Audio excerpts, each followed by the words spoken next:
வணக்கம். இன்றைக்கி நான் கட்லெட் செய்ய போகிறேன். மீன் கட்லெட் பாருங்கள். இது வந்து இக்காங்கையோ, தமிழில் வந்து சூறை மீனுன்னு சொல்கிறாங்க. தெரியாது, நம்மள இக்காங்கையோ தான் சொல்லுவோம். 3 துண்டு, 2 உருளைக்கிழங்கு, ஒரு முட்டை, இஞ்சி, பூண்டு, கருவேப்பிலை வந்து கொழுந்து கருவேப்பிலை எடுத்து வெட்டிக்குங்க. ஏன்னா முத்தின கருவேப்பிலைனா சின்ன பிள்ளைங்க சாப்பிட்டா சரியாக வரலாம், குத்திக்கும். காஞ்சி மிளகா சின்ன சின்னதாக வெட்டி வச்சுருக்கேன். ஒரு வெங்காயம், இது ரொட்டித்தூள். இப்போ வந்து செய்யறதை பார்ப்போம். இது முதல் வந்து மீனை ஸ்டீம் பண்ணிக்குவோம். மீனை ஸ்டீம் பண்ணி முள்ளெல்லாம் எடுத்துட்டு பிற்பாடு நான் உங்கள்கிட்ட காட்டுறேன். மீன் முள்ளெல்லாம் எடுத்தாச்சு, எல்லாம் எடுத்தாச்சு. நெல்லில் போட்டுக்கிறேன். அது பாருங்கள், உருளைக்கிழங்கு மேஷ் பண்ணியாச்சு. முதல் காட்டின 2 உருளைக்கிழங்கு, வெங்காயம் எல்லாத்தையும் போட்டுக்குவோம்.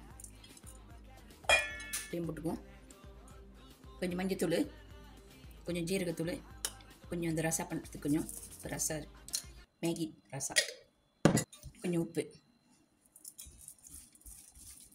மரப்பெல்லாம் போட்டு நல்லா பிணைஞ்சிட்டு நான் தட்டி சுடுறப்ப உங்கள்கிட்ட காட்டுறேன். கார்ன்ஃப்ளவர் ஒரு கரண்டி போட்டுக்குவோம். கார்ன்ஃப்ளவர் போட்டுட்டு இந்த கொஞ்சம் இப்படி இப்போ பிணைஞ்சிக்கிட்டோமா, அப்போ நம்ம இப்படி உருண்டை பிடிக்கும் போது கொஞ்சம் இப்படி வரும், உதிரியாக உழுவாது. பாருங்கள், வடை மாதிரி தட்டியாச்சு. இப்போ நம்ம இந்த ரொட்டித்தூளில் போட்டு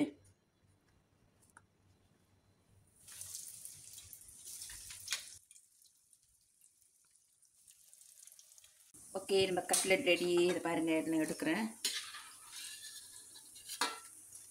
ஓகே, நம்ம மீன் கட்லெட் ரெடி. இக்காங்கையோ மீன் கட்லெட் நீங்களும் வீட்டில் ட்ரை பண்ணி பார்க்கலாம். ஊடானில் செய்யலாம், கோழியில் செய்யலாம். சில பேர் கொத்தமல்லிலாம் போடுவாங்க. நான் கருவேப்பிலை அப்படி தான் போட்டேன். நீங்கள் வேணால் நீங்கள் போட்டுக்கலாம்.